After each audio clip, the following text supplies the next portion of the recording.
عین الیقین، پہلا مرتبہ ہے علم الیقین، علم الیقین، دوسرا عین الیقین، تیسرا حق الیقین۔ حق الیقین۔ علم الیقین کی مثال کیا ہے؟ دھواں دیکھ کے آگ کا یقین ہو جانا، یہ علم یقین ہے، دور سے دھواں دیکھ آگ کا یقین ہو۔ اور عین الیقین، دیکھ لیا، جا کے آنکھ سے دیکھا، یہ عین الیقین ہے۔ اور حق الیقین، جب اس کی حرارت محسوس کی آگ کی، اس وقت حق الیقین ہو گیا کہ واقعاً یہ آگ ہے، ایسی بات نہیں، یعنی بلند مرتبہ یقین کا۔ تو یقیناً یقین کے روایت میں 10 مرتبے ہیں، یقین کے 9 مرتبے امیر المومنین کے پاس ہیں۔ واہ، یقین کے 9 یعنی 9 حصے، 10 حصوں میں سے 9 حصے علی ابن ابی طالب، ظاہراً اگر روایت اسی طرح میرے ذہن میں آ رہی، فرمایا 10ویں حصے میں بھی علی لوگوں کے ساتھ شریک ہے۔ کیا بات ہے، واہ، یہ علی کا یقین ہے۔ علیم مولا۔ اس لیے کسی نے جب پوچھا نا کہ علی یا علی آپ شب ہجرت کس طرح سوئے تلواروں کے سائے میں رسول کے بستر پہ، کہا جتنے اطمینان اور سکون سے اس رات سویا کیا بات تھا۔ ہے، صبح اٹھنا ہے، یہ علی کا یقین ہے نا واہ واہ، کہ رسول کی جان بھی بچ جائے گی، اللہ کی اطاعت بھی ہو جائے گی۔ اللہ کی اطاعت میں یقین ہے علی کا، اس لیے نماز میں کہ خدا قبول کرے گا، خدا سن رہا ہے، خدا دیکھ رہا ہے، اقرب الینا من حبل الورید ہے، وہ اللہ اس سے راضی ہوتا ہے، سجدے لمبے کریں جیسے کہ ماہ رمضان میں حکم ہے۔ تو یہاں علی کو یقین ہے کہ یہ خدا چاہتا ہے، اس میں خدا کی مرضی ہے نماز میں، لہذا اتنے خشوع سے پڑھتے ہیں کہ تیر نکال لیا جاتا ہے، پتہ ہی نہیں چلتا۔ یہ علی کی یقین والی نماز، ہماری شک والی نمازیں، شک والے روزے، شک والے اعمال پتہ نہیں قبول ہوگا یا نہیں، علی یقین کے ساتھ کام کرتے ہیں۔ لہذا علی کی سیرت یہی ہے کہ ہم بھی جب بھی کوئی کام کریں یقین کے ساتھ، مطالعہ، مباحثہ، کوئی بھی کام وہ یقین کے ساتھ ہونا چاہیے۔ جن کو یقین ہے وہ یقین والا درود بھی پڑھ دیں۔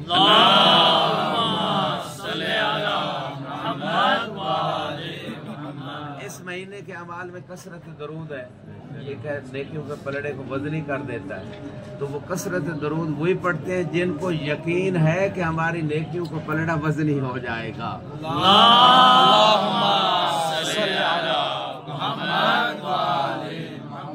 دیکھیں اس میں 3 ذکر ہو جاتے ہیں درود میں، اللہ کا ذکر بھی، رسول کا ذکر بھی، اور اہل بیت کا ذکر بھی درود میں۔ لیکن میں آپ کو ایک ایسا ذکر بھی حدیث رسول کی روشنی میں بتا رہا ہوں کہ ذکر ایک ہے، اجر 3 کا ملے گا۔ کیا بات ہے، واہ واہ، درود بھی تینوں کا ذکر ہوتا ہے، اجر ہے، ثواب ہے، لیکن ایک ذکر خود رسول خدا نے بتایا کہ وہ ایسا ذکر ہے کہ کریں گے ایک ذکر لکھا 3 کا ذکر جائے گا۔ کیا بات ہے، پوری حدیث آپ کے ذہن میں ہے، زینوا مجالسکم بذکر علی علی فإن ذکرہ وذکری ذکر اللہ وذکر اللہ عبادہ۔ کہتے فقط ہم یا علی ہیں تو اس میں یا رسول اللہ بھی آ جاتا ہے، یا اللہ بھی آ جاتا ہے، عبادت بھی ہو جاتی ہے۔ پھر علی کے جوار میں ایسا یا علی کہیں کہ علی بھی خوش ہو جائے۔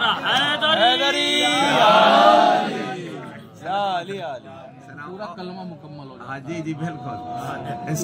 اس لیے ہم یا علی مجلسوں میں اکثر ہم یا علی کیوں کہتے ہیں؟ اسی لیے کہتے ہیں کہ یا علی کہنے سے یا رسول اللہ بھی ہو جاتا ہے، اللہ کا ذکر بھی ہو جاتا ہے، عبادت بھی ہو جاتی ہے۔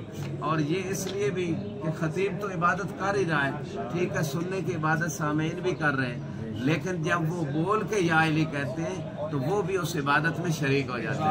ایک درود پڑھیں بار محمد اللہم صلی علی محمد وآل محمد۔ تو وقت میں گنجائش نہیں، میں تیزی سے خطبہ پڑھ دیتا ہوں ورنہ ایک ایک جملے پہ پورا وقت نکل جاتا ہے۔ تو وہ فرمایا ایماناً فی یقین، کہ ایمان ان کا یقین کی منزل پہ ہوتا ہے، ضعیف نہیں ہوتا، دلیل سے ہوتا ہے۔ اور پھر اگلی بات بتائی حرصاً فی علم، کہ علم میں حریص ہوتے ہیں، یعنی ایک دن اگر چھٹی ہو جائے تو وہ روٹین خراب ہو جاتی ہے، نیند آ گئی پھر اگلے دن بھی نیند آئے گی، لہٰذا نہیں، طبیعت خراب بھی ہے تو آپ آئیں، جہاں بھی آپ کا درس ہے، زیارت کا شیڈول ہے، کوئی بھی آپ کا نماز کا جماعت کا شیڈول ہے، اس میں شیڈول خراب نہ کریں۔ 40 سال اگلے دن میں نے بتایا تھا، سید احمد مستنبت آیت اللہ 40 سال مولا کے حرم میں سب سے پہلے آ کے نماز شب پڑھتے تھے، 40 سال، بہت بڑی بات ہے، بڑی بات۔ تو لہذا حرصاً فی علم کی بات ہو رہی، سید مہدی بارالعلوم یہاں دفن ہے مسجد توسی پہ، صاحب مکاشفات و کرامت، جس نے سیر و سلوک میں روحانیت میں جو ہے نا وہ کچھ کمال تک جانا ہے، ان کی کتاب سیر و سلوک وہ سوق ویس سے میں نے لی تھی، آپ کافی عرصہ پہلے مل جائے گی وہاں سے، سیر و سلوک وہ سارا طریقے کا مکاشفات ان کو ہوتے تھے، مرجع تھے، مجتہد تھے اور بہت عظیم شخصیت تھی۔ ایک مکاشفہ ہوا، ان کی خواہش تھی سالہ گئے 40 شب بود، تو وہاں جا کے انہوں نے ایک منت، ایک ان کی خواہش تھی کہ مولا حسین کے واقع کربلا کو آنکھوں سے دیکھیں، ان کو مکاشفہ ہوا، اور اس میں یہ ایک مرجع سے میں نے واقعہ سنا تھا، شاید کتاب میں بھی پڑھا ہے کہ انہوں نے کیا کیا کہ جب دیکھا مکاشفہ مولا حسین ابھی جنگ نہیں لڑی لیکن ان کے جسم پہ تیروں کے زخم ہیں، تو جنگ خود نہیں لڑی، شاید وہ جب اٹھانے جاتے تھے زخمیوں کو اس وقت تیر لگے ہوں گے، تو وہ انہوں نے کہا کہ مولا میں بھی آپ کی نصرت میں شہید ہونا چاہتا ہوں۔ امام نے گھوڑا بھی دیا اور کہا بسم اللہ، یہ گھوڑے پہ سوار ہو گئے مکاشفے میں جیسے ہو، تو اس وقت انہوں نے کہا کہ مولائی میں چاہتا ہوں اپنے نانا کی کوئی حدیث ہی سنا دے، گھوڑے پہ جنگ کے لیے تیار ہیں سید مہدی بارالعلوم، تو کہا حدیث سے سنا دے، تو یہاں ملے شاید اس مرجع نے یہ پیش کیا تھا کہ شہادت کے لیے جا رہے ہیں اور اس وقت بھی طلب علم رکھتے ہیں، کیا بات ہے، ورنہ بندہ کہتا ہے کہ آپ بہت قریب ہے، ٹھیک ہے، اور اب کیا علم حاصل کرنا، اور یہاں پہ ابن عباس کی بات، اچھا وہ حدیث جو مولا حسین نے بتائی نا، حالانکہ سید مہدی بارالعلوم سید بھی، مرجع بھی، عالم بھی، یہ تذکر کی ضرورت نہیں تھی، پھر بھی محبت اہل بیت کی حدیث سے سنائی، محبت اہل بیت، حب علی حسنہ لا تزر معها سیئہ، حدیث میں ہے کہ جس کے پاس علی کی محبت ہے اسے پریشان ہونے کی ضرورت نہیں، وہ اسے کوئی چیز نقصان ہے، اور آپ سوچیں گے فقط محبت، جس کے دل میں سچی محبت ہے، دعویٰ فقط زبانی نہیں، ان المحب لمن یحب مطیع، میں سنا چکا ہوں یہ حدیث کہ جس سے محبت ہوتی ہے اس کی اطاعت ہوتی ہے، ورنہ دعوی محبت جھوٹا ہے۔ جن لوگوں نے علی کو چھوڑ دیا، علی کی اطاعت نہیں کی سیدنا، ٹھیک ہے، جن لوگوں نے علی کی اطاعت نہیں کی، علیکم السلام، معذرت، علیکم السلام، جن لوگوں نے علی کو چھوڑ دیا تو وہ دعویٰ تو آج تک کر رہے ہیں علی کی محبت کا، لیکن قبول نہیں کیونکہ اطاعت نہیں کرتے، اور خود رسول خدا نے فرمایا تھا یا علی من زعم انہ یحبنی وہو یبغضک فہو کاذب، مضمون حدیث یہ، اے علی وہ بندہ جھوٹا ہے، آپ کی محبت کا دعوے دار وہ جھوٹا دعوے دار ہے جو مجھ سے تو محبت رکھتا اور آپ سے بغض رکھتا ہوں، اس کے دعوے محبت سچا نہیں ہے، بے شک۔ تو مختصر یہی ہے اس مقام پہ کہ طلب علم، حرصاً فی علم، یہ جو علامت متقی، حرصاً فی، مولا نے کون سی حدیث بیان فرمائی؟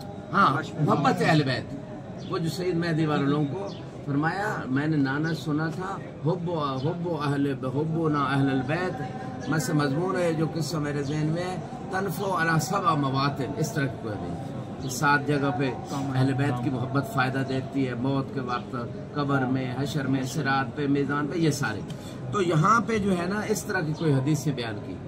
اچھا ابن عباس جو بہت بڑے سنی شیعہ کے محترم اور معتبر راوی ہیں، محدث ہیں، انہوں نے آخری وقت میں کسی صحابی سے کہا کہ فلاں حدیث رسول مجھے صحیح طرح یاد نہیں آ رہی، آپ تھوڑا مجھے بتا دیں، انہوں نے کہا اب آپ مر رہے ہو، کیا فائدہ اب اس حدیث کا، پہلے ہی آپ کے پاس حدیث سے کافی ہے، کیا ضرورت ہے؟ تو انہوں نے کہا میں نہیں چاہتا، یہ نقطہ محل شاید غور کیجیے گا، انہوں نے کہا یہ حرصاً فی علم، اطلب العلم من المہد لحد میں جا رہے ہیں، کہا میں نہیں چاہتا رسول کی ایک حدیث سے جاہل ہو کے مرو، کیا بات ہے، واہ واہ۔ ہمارے پاس تو بہار الانوار 110 جلدیں پڑھی ہیں، کسی نے پڑھی نہیں ہے، پڑھی ہیں پڑھی نہیں، واہ واہ واہ، پڑھی مسائل الشریعہ جناب 10 جلدیں کم از کم اس کی چاپ ہے، 20 بھی ہیں، 30 بھی ہیں، وہ نہیں پڑھی، اسی طرح کافی کسی نے نہیں پڑھی، تو مولا کے گھر سے یہی علم ہے، تو ایک حدیث وہ جاہل ہو کے نہیں مرنا چاہتے، ہم نے 40 بھی نہیں سمجھی نہ یاد کی، من حافظ من امتی 40 حدیثاً یوشر یوم القیامہ فقیہ من فقہاء شیعتنا، ٹھیک ہے نا، یہ 40 بعض حدیثوں میں ہے کہ جو 40 حدیثیں یاد یعنی زبان سے بھی یاد کرے اور عملی طور پہ عمل بھی کرے، وہ روز قیامت کیا معشور ہوگا؟ فقیہ من الفقہاء، ٹھیک ہے نا. ویسے بندہ مجتہد فقیہ نہ بن سکے الگ بات ہے.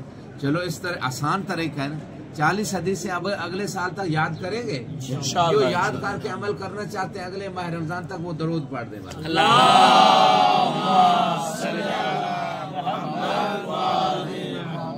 حرصاً فی علم، ہم ہی وہ مذہب اہل بیت کے ماننے والے ہیں کہ ہمیں حکم دیا گیا ہے کہ ماں کی گود سے بھی جاہلی سیکھو، قبر میں جاتے ہوئے بھی جاہلی کرو. قبر میں بھی تو یہی 12 اللہ کی توحید، رسول کی رسالت اور 12 احمد کی امامت کا یہی اعلان کرا ہے. قبر میں بھی ہم ہی علم حاصل کرتے ہیں نا دوبارہ بے شک تذکرے کے طور پہ. اور ماں کی گود میں آتے ہوئے بھی جو ہے نا اذان دائیں جو ہے نا کان میں اذان اور بائیں میں اقامت. علم پوری زندگی حاصل کرنا ہے. حرصاً فی علم، علماً فی حلم. علم ہے تو ساتھ کیا ہونا چاہیے؟ علم. اگر علم ہے لیکن ذاتی یعنی مسئلہ بن جائے تو غصہ، غضب، باف نہیں کرتا، قزم غیظ نہیں کرتا، حلم نہیں کرتا، اس علم کا پھر ثمرہ نہیں. علم تحمل سکھاتا ہے، صبر سکھاتا ہے، روز خدا کے اوپر ایمان اور اجر روز قیامت لینا ہے، خدا کی طاعت سکھاتا ہے علم. اگر علم کے ساتھ حلم نہیں ہے، قزم غیظ نہیں ہے، تو پھر انسان جو ہے گویا اپنی ذات کے بت کو پوج رہا ہے. اس علم کا کوئی فائدہ نہیں. روایت میں علم بدون العمل کا ثمرہ بلا کا شجرہ بلا ثمرہ. علم تو ہے لیکن عمل تو وہ ایسے ہی علم ہے جیسے درخت ہے اور پھل نہیں. درخت پھل کے بغیر کوئی فائدہ ہے؟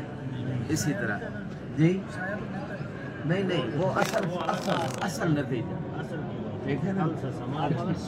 اصل مقصد جو یہ فائدہ ہے، کوئی نہیں فائدہ ہے. مقصد مثلا آپ کربلا جائیں راستے میں کھانے تو کھاتے جائیں لیکن مولا کی زیارت نصیب ہی نہ ہو، وہ اصل مقصد تو ضائع ہوگا. ناریل کا ٹھیک ہے نا، کھجور کا اور ناریل کا درخت جو پھل دیتا ہے واقعی اگر یہ پھل نہ دے یہ آواز میں لگاتا نا کسی جس کو پھل نہیں دے تو اسے افسوس ہوتا ہے کہ اس کو پھل نہیں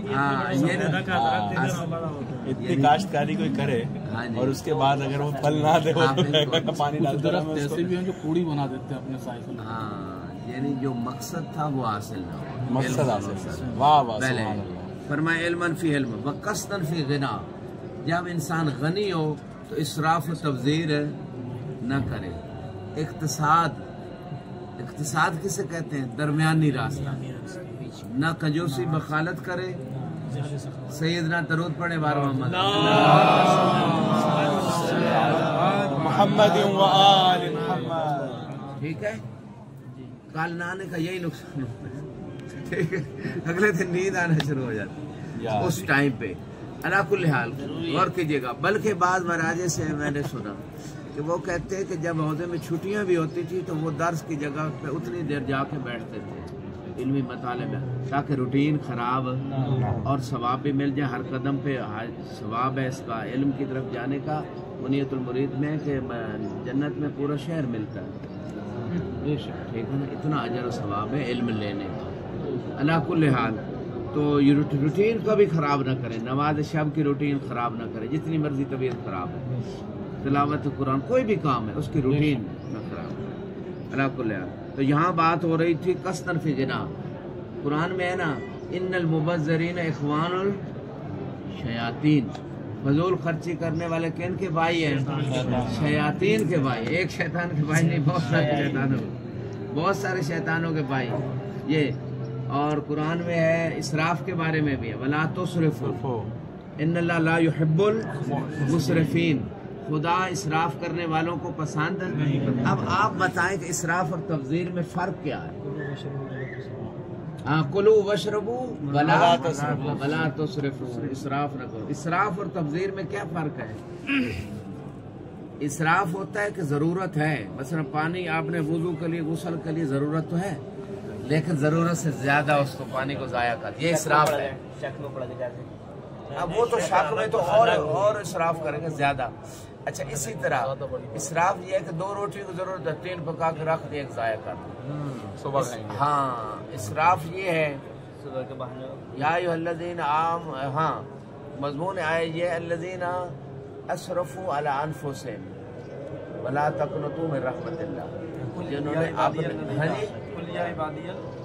عبادی الذین اسرفوا علی انفسہم، اے میرے بندوں سے فرما دے جنہوں نے اپنے نفسوں پہ اسراف کیا، یعنی حد سے زیادہ ایک کام کیا، حد سے بڑھ جانا اسراف ہے کسی بھی کام میں۔ مثلا ایک کام، مثلا آپ موبائل پہ بیٹھے ہیں، اس میں آپ کا جو دینی کام تھا 1 گھنٹے کا تھا، آپ 1.5-2 گھنٹہ ضائع کر دیں تو اسراف کیا۔ وقت میں بھی اسراف ہے نا، صرف زندگی میں اسراف۔ تو یہ ساری چیزیں ہیں۔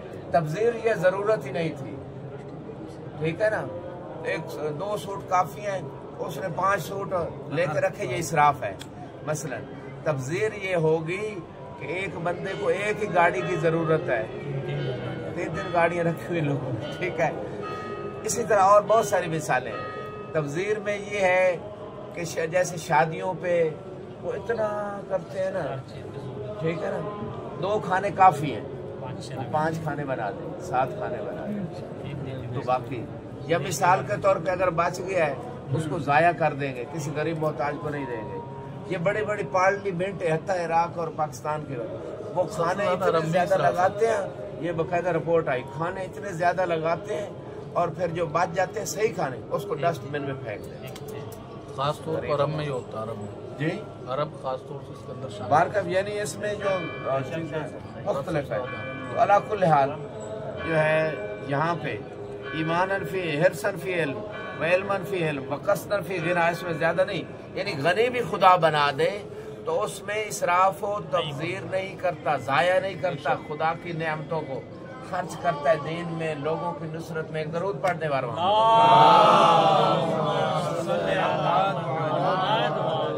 وخشوعاً فی عبادت، عبادت میں خشوع ہوتا ہے۔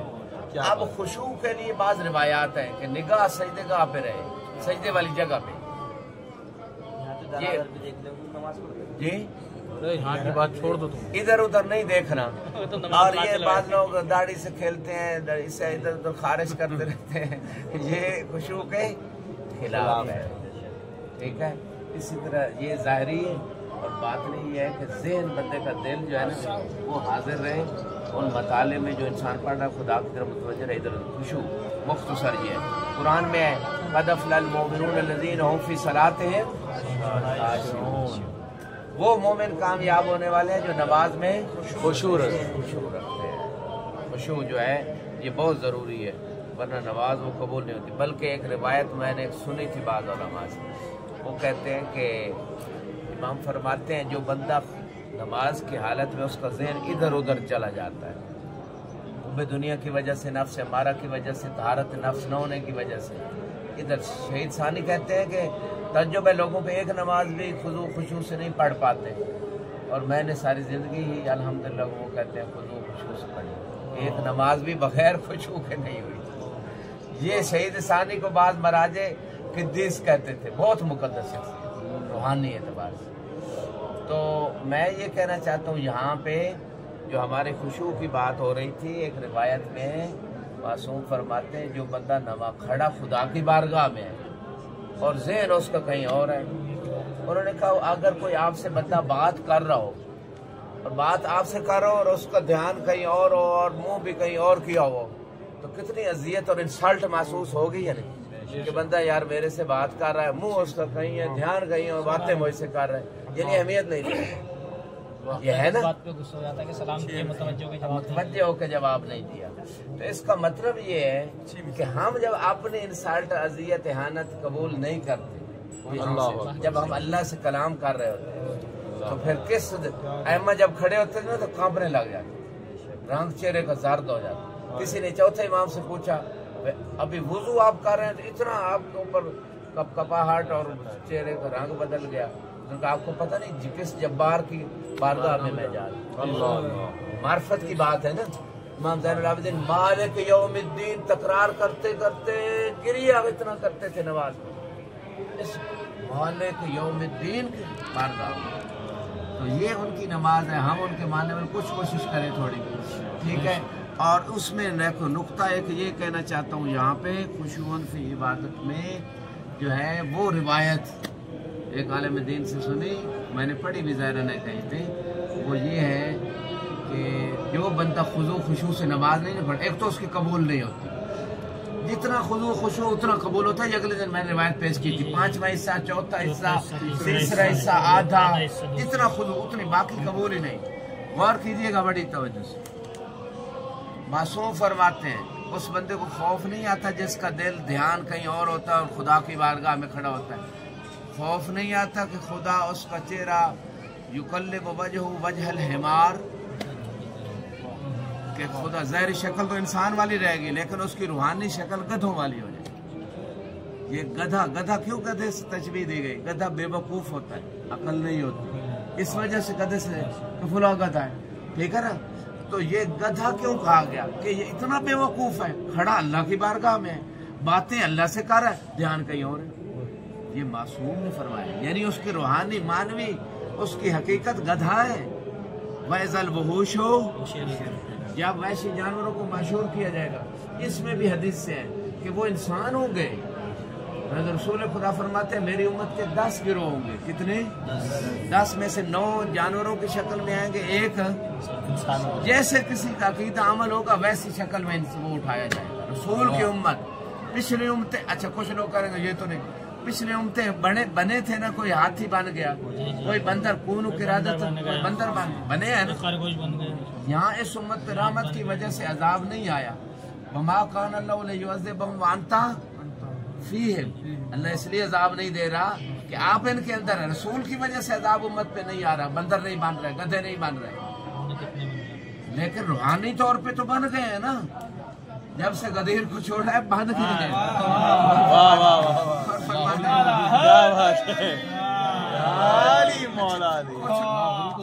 کچھ لوگ سلامت رہے، کچھ لوگ جا گئے مزید جگانے کے لیے. اگلا جملہ، اللہ نے قانون قرآن میں بنایا کہ تو میرے حبیب اس امت کے اندر ہے، اس لیے میں عذاب نہیں، آپ کی وجہ سے، آپ کے احترام کی وجہ سے نہیں دے رہا تھا. یہ قرآن میں قانون ہے. اسی قانون میں خدا نے امینڈمنٹ کی، یعنی تخصیص کی. ما من عام الا وقد خص، عام کی تخصیص ہوتی ہے. الا الذین آمنوا والعصر ان الانسان لفی خسر الا الذین آمنوا وعملوا الصالحات. تو یہ تخصیص ہے عام کی، ہر انسان کے سارے، مگر یہ جن کے پاس ہے یہ نہیں. اسی طرح عذاب نہیں آیا پوری امت پہ کیونکہ آپ ہیں. لیکن اسی نبی کے جب کسی نے آ کے پوچھا حارث ابن نعمان کہ یہ اپنی طرف سے علی کو مولا یا اللہ کی طرف سے، کیا بات ہے، آپ نے کہا اللہ کی طرف سے، تو اس وقت اس نے کہا یا الہی اگر تیری طرف سے عذاب نازل کر. عذاب قانون خدا تھا کہ عذاب نہیں آئے گا، تو اے میرے حبیب موجود ہے. پھر خدا نے عذاب نازل کیا. سالہ سائلوں پہ عذاب واقع للکافرین لیس له دافع. جو ایمانی تازگی لینے آیا علی کی بارگاہ میں، اس کے لیے جملہ ایمان کی تازگی، یقین کی منزل پہ جانے کے لیے. حالانکہ انکار ایک نے کیا تھا، خدا کہہ دیتا اس پہ عذاب کوئی نہیں روک سکتا. اللہ نے قرآن میں قاعدہ کلیہ بنا دیا، للکافرین لیس لہ دافع. جو بھی منکر ولایت علی اور اہل بیت ہوگا اس سے کوئی عذاب نہیں روک سکتا. کیا بات ہے، کیا بات ہے. اللہم صلی علی محمد. سلامت رہے. اسی پہ آج اتفاق کرتے ہیں. پروردگار سے دعا کرتے ہیں کہ محمد و آل محمد ہماری خلیل سے عبادت کو قبول و مقبول فرمائے، ہمارے صغیر و کبیر گناہوں سے درگزر فرمائے، علم و عمل کی دولت سے مالا مال فرمائے.